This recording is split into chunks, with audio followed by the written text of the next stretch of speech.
Good evening and welcome back, or welcome if you are just dropping in for the first time.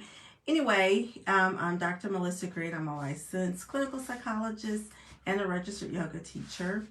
And tonight I'm going to be talking about the mind-body connection.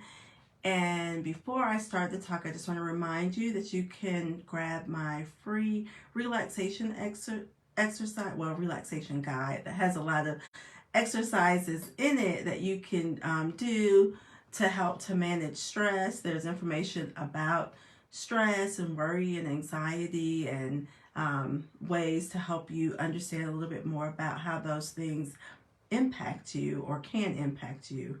And yeah, you can grab that. I'll have the link below the video that you're watching right now. I'll also post a separate link. And yeah, so hopefully you'll grab it and you'll enjoy those exercises. So when I'm talking about the mind-body connection, and specifically about the mind right now, I'm talking about your thinking and your emotions, your self-awareness, and what we refer to as human consciousness. So it's different from the brain, which is actually the organ from which the mind operates. And if you were here a couple of nights ago when I gave my talk, I talked a little bit about something called neuroplasticity, which is the brain's system of reorganization and adapting to your lifestyle and experiences that you have. And I also mentioned that this is something that continues throughout the lifespan.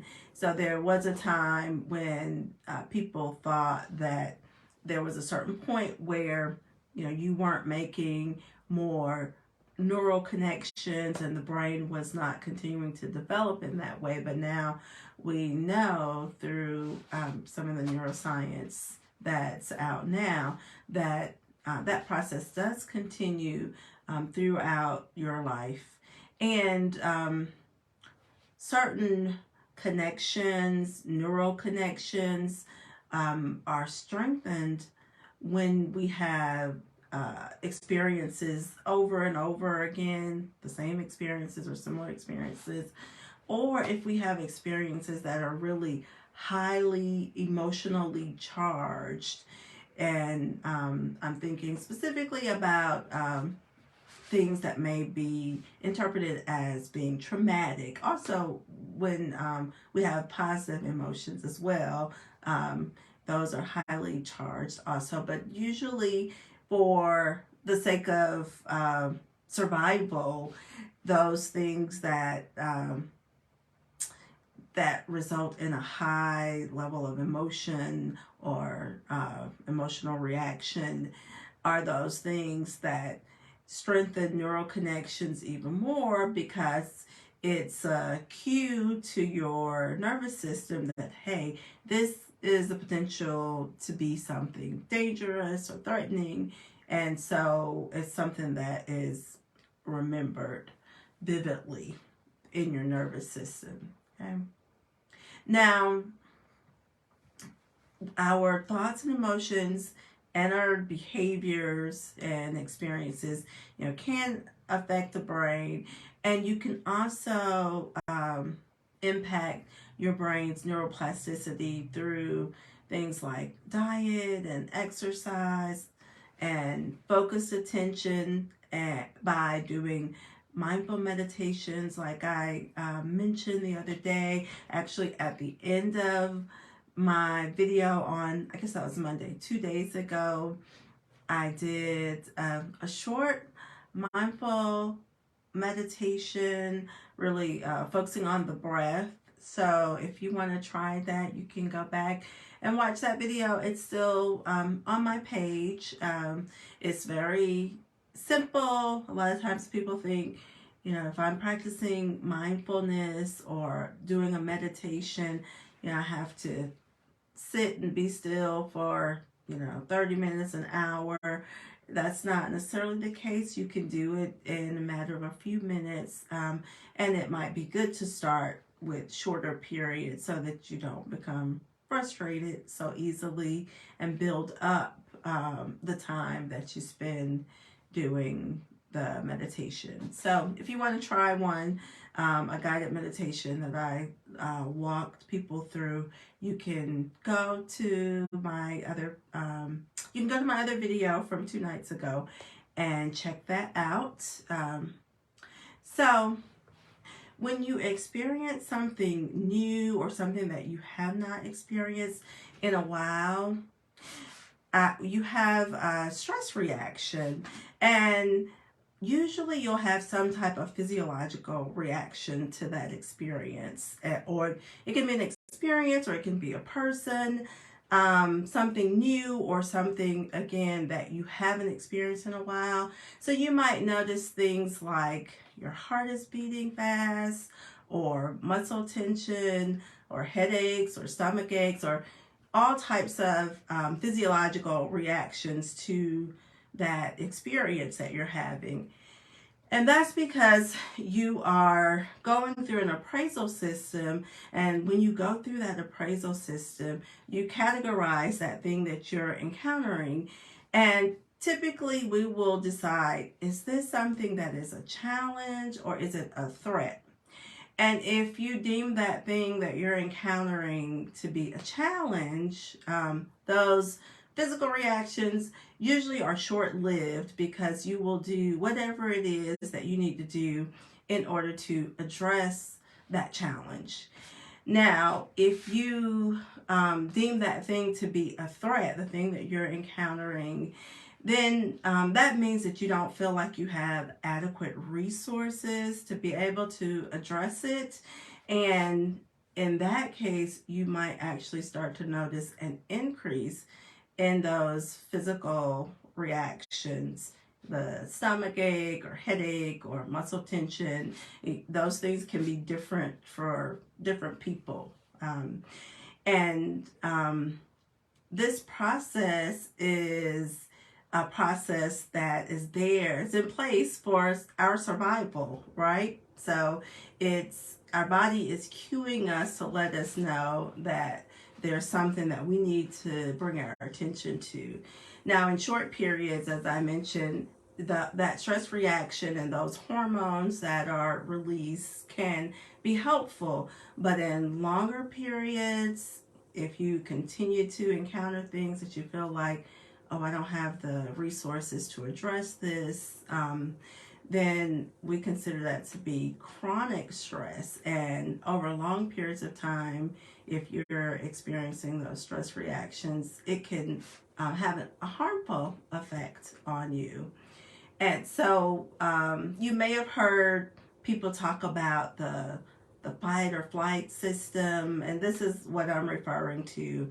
And now you may hear more people talk about the fight, flight, freeze, fawn response, or trauma reaction or trauma response. And this is kind of what I'm referring to. So our bodies, our nervous system responds to things that are truly life-threatening, like a lion chasing us. It responds to that in the same way that it responds to those daily irritations, like people at work that may be getting on your nerves, or having too much work to do, or if there are people that you interact with that you have tension with. So all of those little daily things that we encounter, our bodies respond the same to those things as it does to something that's truly life-threatening. So we would go through that fight-flight system. And generally, if we encounter something that may be threatening, the first thing we would try to do is get away, right? So that's the flee.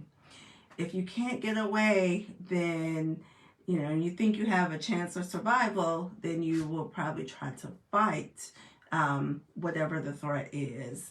And if that's not successful, then you may pretend to be dead, or you just become frozen, literally, or more emotionally numb. And that is what they're referring to when they say freezing. And then fawning is really trying to appease the threat or to please the threat, to avoid any kind of conflict. So it's important to understand, that that's the kind of thing that may be going on, because it happens so quickly. And usually, when our bodies are responding to something in the environment, or something that we're thinking, we have not consciously registered a thought about what that is that we're responding to. So if you start to notice more about what's going on with your body, it might help you to be more equipped to intervene more quickly whenever you start to experience something that's stressful, uh, or something that you would categorize to be a challenge, a big challenge, or a threat. So I'm going to do a short exercise with you to help you to become a little bit more aware of how the body and the mind are connected. And then after that, I will walk you through a short body scan. So if you want, you can get a piece of paper and a pencil or pen or something to write with. So I'm going to ask you to write down your reactions or responses. So first, I want you to bring up a memory of a happy surprise. And I want you to close your eyes and just stay there with that memory for a few seconds. And notice what happens in your body. Notice if you're having any type of physical reactions to that memory. And then write down a few words describing your experience.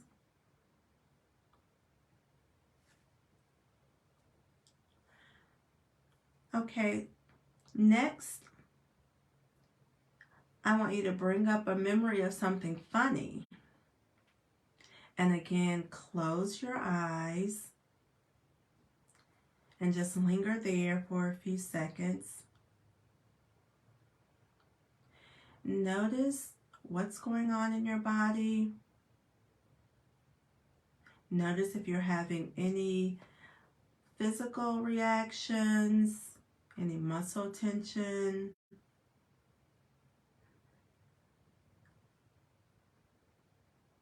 And write down a few words to describe that experience.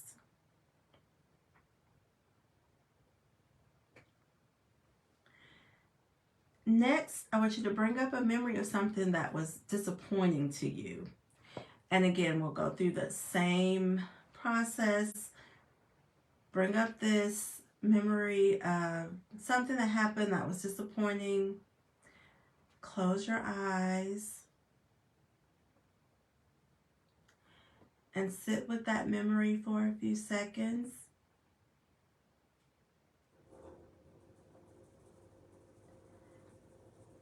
And notice anything that's going on in your body.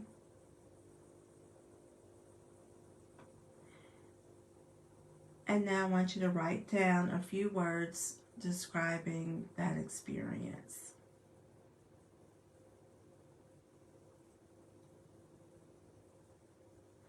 Next, I want you to bring up a memory of something that was very irritating to you. Close your eyes.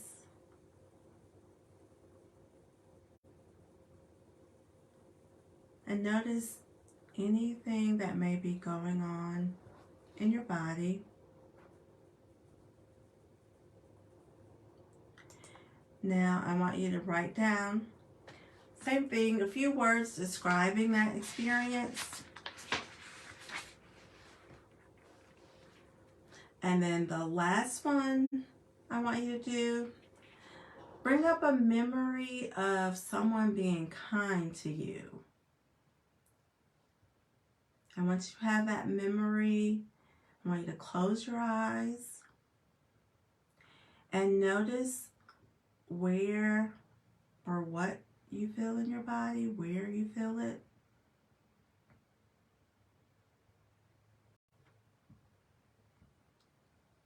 And write down a few words about that experience.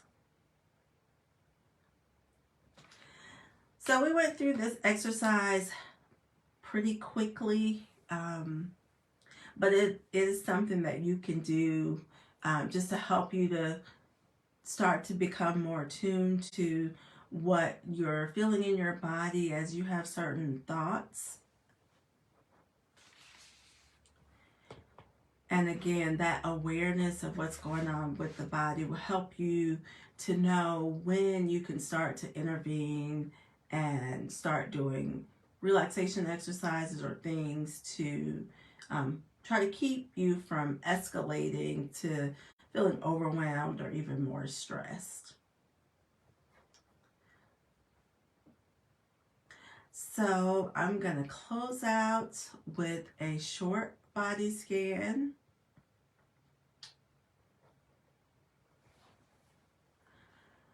So I want you to begin by just taking a moment to allow your body to settle into a comfortable position.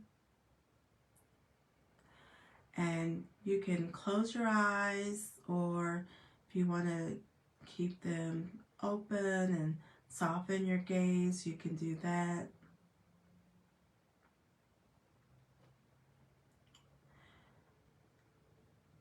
I want you to feel your spine lifting and your shoulders relaxing.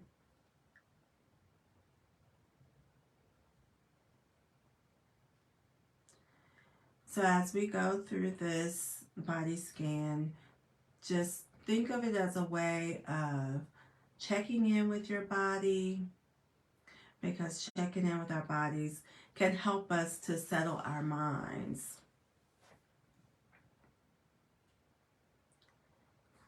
Okay. And just notice what physical sensations there are, and if there are any emotions that might be present. So begin by taking a full breath in through the nose and a long breath out.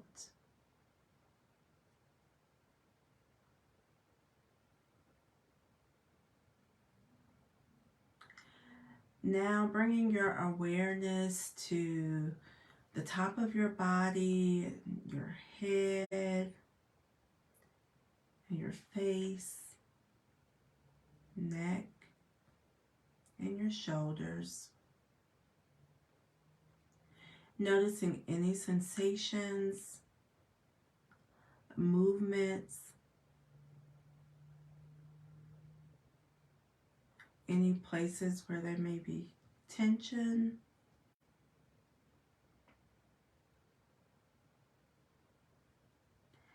Now moving down to the arms and the hands.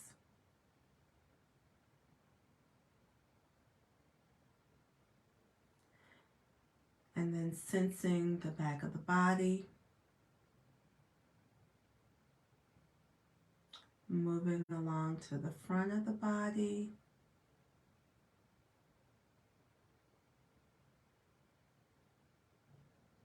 Noticing what you feel when your bottom is connected to the seat. So just sensing yourself seated. feeling that contact of your body with the chair.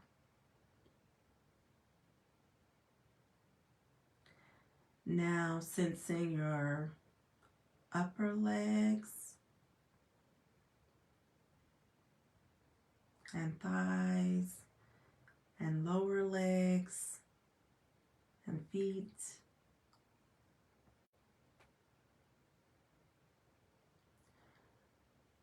And just notice if there are any particular areas that seem to be calling out for attention, any places where there are any sensations that seem to be more vibrant, or any muscle tension.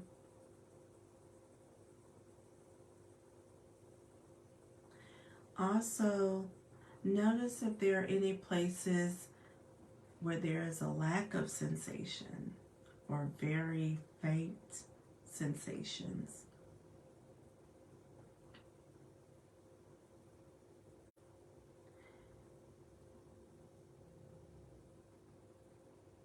Now just notice your whole body as one complete organism,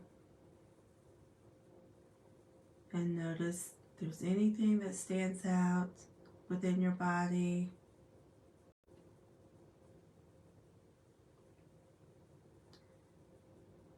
And we will finish with a full deep breath in and a long breath out. And that was a simple body scan that you can do. You can be anywhere you can do that. You can be sitting in your office, you can be on the bus or the train or in the store somewhere, that you can do yourself. Just kind of walk yourself through that. All right, I will be back next week. This is Dr. Melissa Green, licensed clinical psychologist and registered yoga teacher. Good night.